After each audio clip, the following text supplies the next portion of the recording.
பிரியமானவர்களே, இயேசுவின் நாமத்தினால் உங்களை வாழ்த்துகிறேன். இன்றைக்கும் பிரசங்கி 7வது அதிகாரம் 14வது வசனத்திலிருந்து ஆண்டுடைய ஆசீர்வாதத்தை உங்களுக்காக கொண்டு வர விரும்புகிறேன்.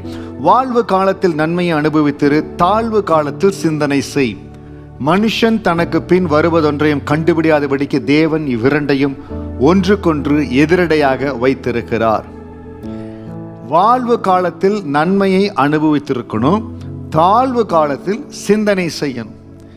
நம்முடைய வாழ்க்கையில் எப்போவுமே எல்லாமே ஆசீர்வாதமாக இருக்குதுன்னு இல்லை, சில வேளைகளில் தாழ்வின் காலத்தில் கடந்து போகிறோம். அப்போ என்ன செய்யணும்? தாழ்வின் நேரத்தில் எந்த இடத்துல நான் இன்னும் என்னை பலப்படுத்தி கொள்ளணும்?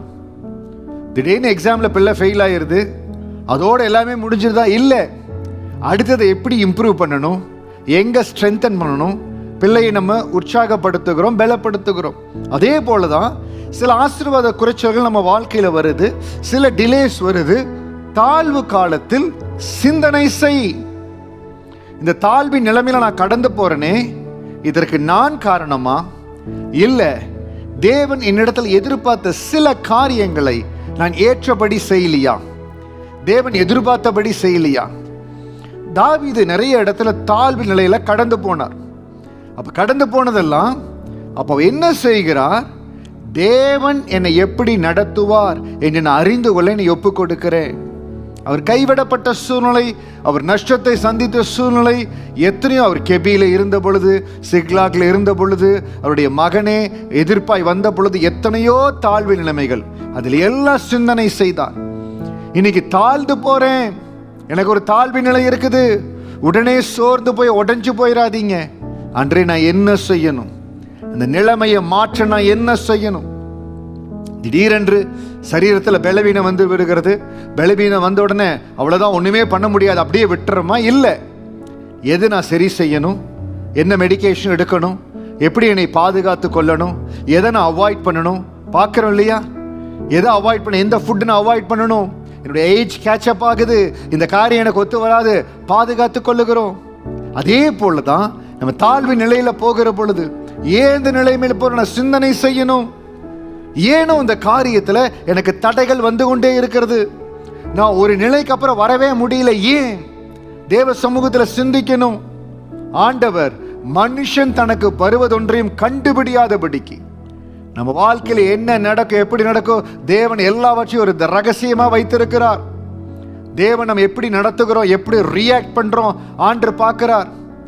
ஈசாக்கை ஆபிரகாமுக்கு கொடுத்தார், ஆசீர்வாதமா அந்த மகன் வழிந்தான். வாலிப வயது 17 வயது, திடீரென்று என்னுடைய மகனை எனக்கு பலியிடுன்னு சொன்னார். திடீர்னு ஒரு தாழ்வின் நிலைமை. ஐயோ, என்கிட்ட இருக்கிற ஆசீர்வாதத்தை அப்படியே ஆண்டு கொடுக்கணுமா? ஒரு வார்த்தை பேசாதபடி ஆண்டு காண்பித்த பாதையில கடந்து போகிறான். ஆண்டவர் ஒரு தேவ ரகசியத்தை மறைத்து வைத்து இருக்கிறார். இந்த வார்த்தையை கேட்டுக்கொண்டிருக்கிற ஒரு சில தேவ ஊழியர்களை உங்களோடு பேச விரும்புகிறேன். ஆண்டவர் ஒரு சில காரியத்தை உங்க வாழ்க்கையில் அனுமதித்து தேவனுக்கென்று முழுமையாய் உங்களை கொடுக்கும்படியா ஆண்டவர் விரும்புகிறார். எதையும் யோசிக்காதபடி எப்படி ஆபிரகாம் ஈசாக்கை பலிபீடத்தில் கொடுத்தாரோ, அதே போல தேவனுக்கென்று எல்லாவற்றையும் தேவனுக்கென்று சகித்துக் கொள்ளும்படியா, ஒப்பு கொடுக்கும்படியா நீங்கள் கடந்து போகிற பொழுது ஒரு தேவ ரகசியம் உங்களுக்காய் காத்திருக்கிறது. தேவன் காரியங்களை மறைத்து வைத்திருக்கார். உங்களுக்கு மேன்மையான ஆசீர்வாதத்தை, உன்னதமான உயர்வை, மேன்மையான காரியங்களை உங்க ஊழியத்துல செய்ய போறார். உங்க ஊழியம் பல மடங்கு பெருக போகிறது. கர்த்தர் தேவ ரகசியத்தை வைத்திருக்கார். ஏன் தெரியுங்களா?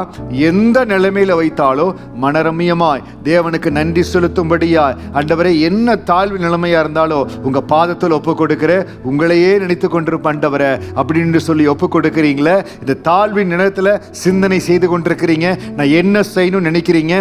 ஆண்டவர் உங்களை நடத்துற பாதையில முழுக்க முழுக்க தேவனுக்கு மட்டும் உண்மையா இருங்க.